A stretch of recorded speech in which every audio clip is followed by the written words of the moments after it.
What's up, guys? Welcome back to the channel. It's good to see you. Well, it's good for you to see me. Anyway, it makes me feel good that you see me. I got you another video coming today. So, actually, it's gonna be like a three-parter. We got a lot of projects going on, so we got a little bit of stuff on the Air Force truck. I just put some badass injectors in my Dodge. Like, I mean, it's about to. I ain't even test drove it yet. Like, I just finished it up. Just got the tips in it, and let's just say it should be bad to the bone. It's got a big single turbo on it, a nice set of injectors, EFI Live. So let's go tear the transmission out of it, and then I'm getting ready to go. I've got a new contract starting this week. Starting to pull some different produce. And my driver messed up my trailer, so I gotta fix it and then get on the road. So let's get started on today's video. Let's get it all done, and I'm gonna get out of here, get on the road in that big, nice, pretty Peterbilt. This is my daily work truck. Like I said, big single. Got a big speed turbo or manifold. Hazley head studs, injectors, and EFI Live. So we say we test this thing out. Let's get it fired up, make sure we got fuel pressure, and then we'll go test it out.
Holy bum, this thing is so amazing. Oh, jeez.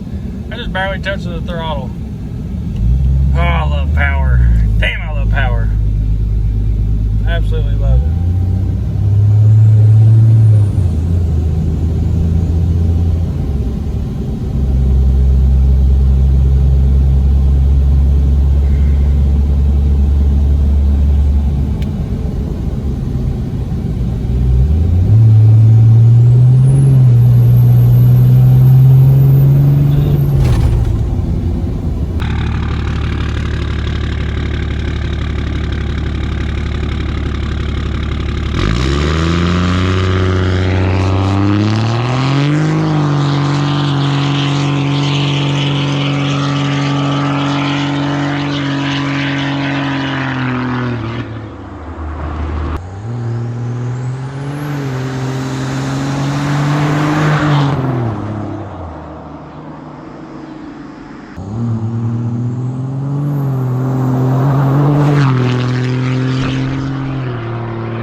impressive for a Cummins.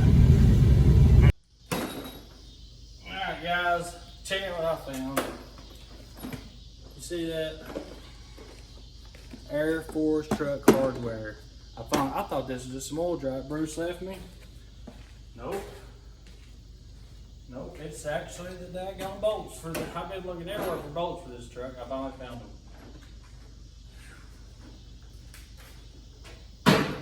Alright, there's that.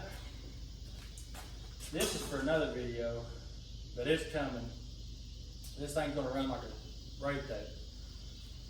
Western Chaplain Peterbilt, whatever that thing is he got, that Mustang, well, it ain't got a chance if we decide to take this thing to Kansas when we get done with it. But that could be another video. But anyway, we got the feeders on it. We got one side on it. I still got one more bracket to put on, but it is looking good. Let's see here. Yep. So we're getting our brackets put on, finally getting them in the right location. So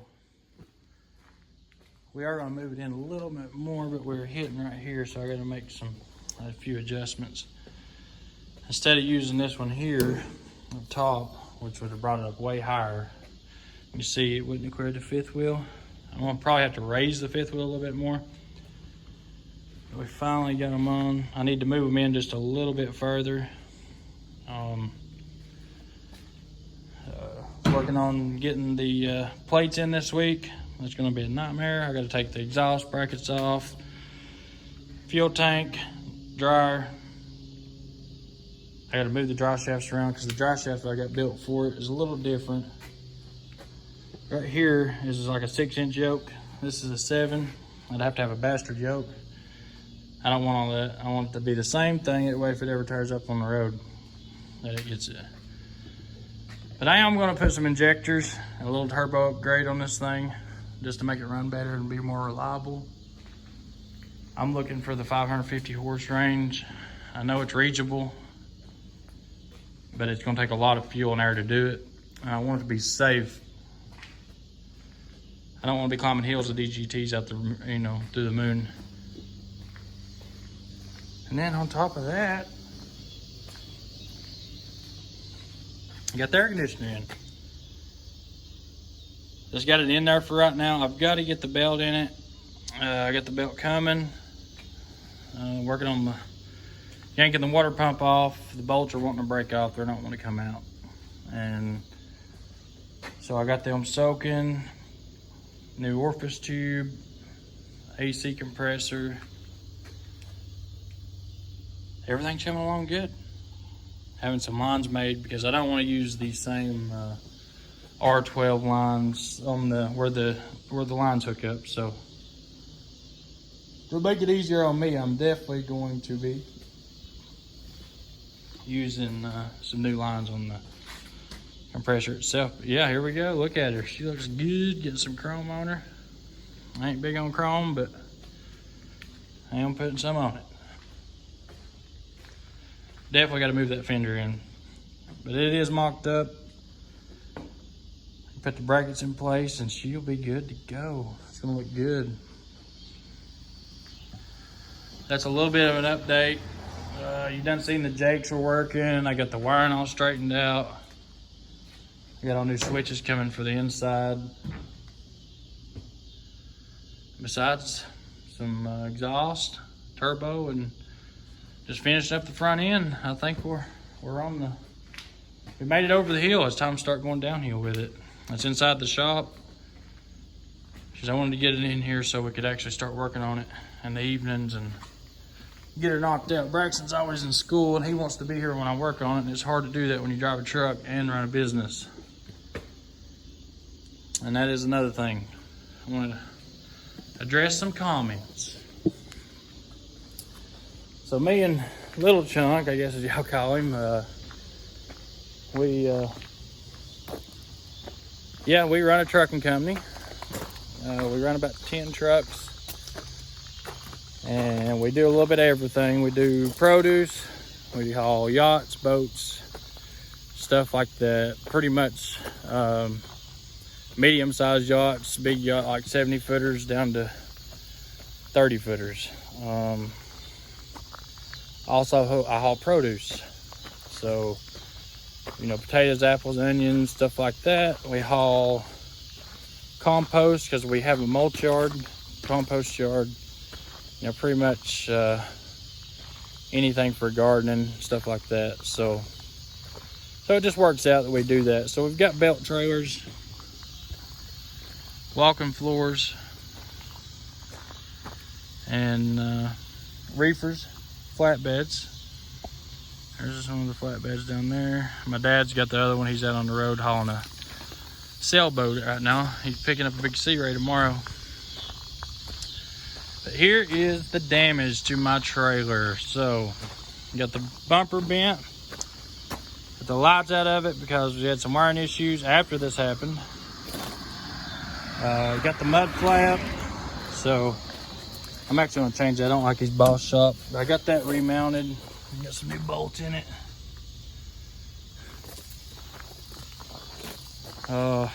We got one of the tires too, so I put a spare on it for now, but I'm going to put some new tires on that axle when it comes back in. I'm actually getting ready to take it to Michigan. I'm going to go pick up some apples in Michigan. So I've got to fix this wiring on it so I can get out of here. Somehow try to straighten this bumper up a little bit and put some new reflective tape on it. And then I've got to stop and clean out these taters. Yeah, they're nasty. So let's get busy. Fix these lights. Hot now. Alright, this is the plug that went bad. I cut that baby too.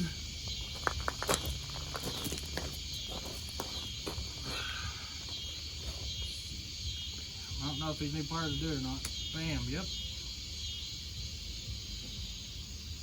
That's surprisingly easy. Bam. And let's see if we do the big one. Bam. Wow.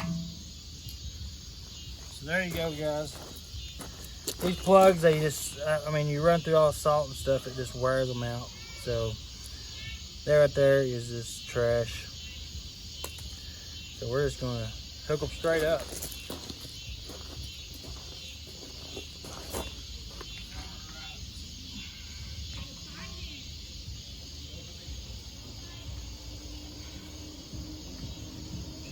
Somehow, it's hot. The lights ain't even on.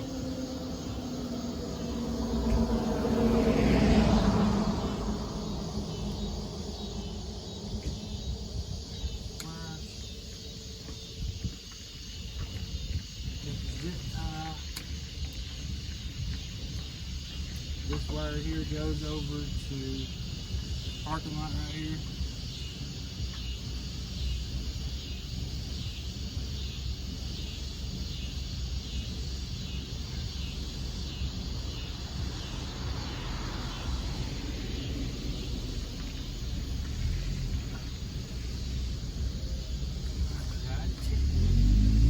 Here, go bye-bye because they don't do nothing.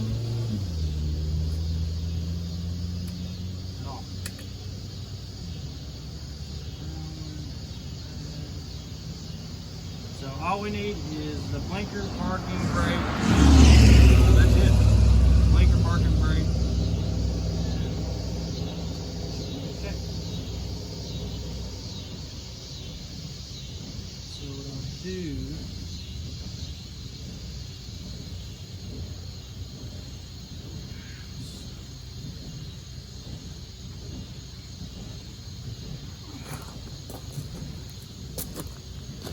I'll bring you guys a little closer, show you what I got going on.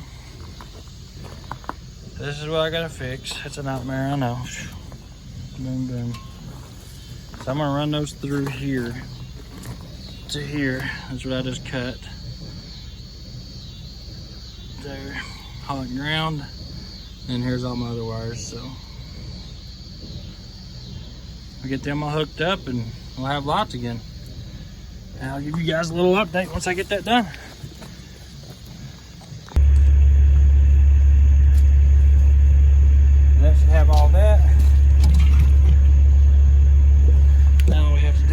this light up.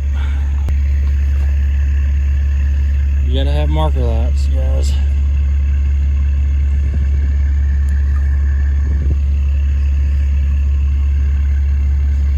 They don't, DOTs, they just look for the littlest, stupidest crap to get you for.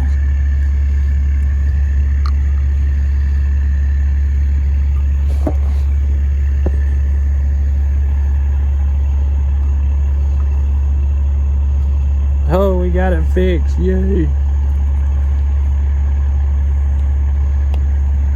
Alright guys, we are back in business.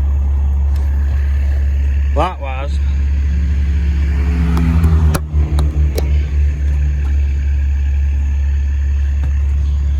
I got the blinker on the right side.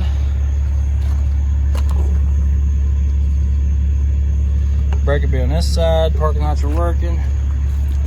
Both sides.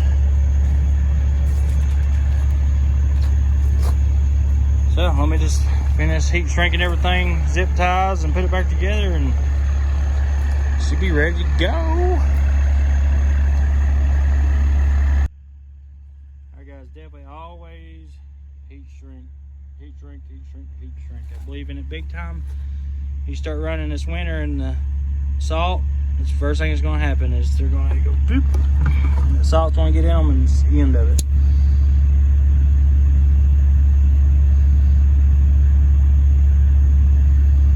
And this thing sucks. Let me see if I can turn it up.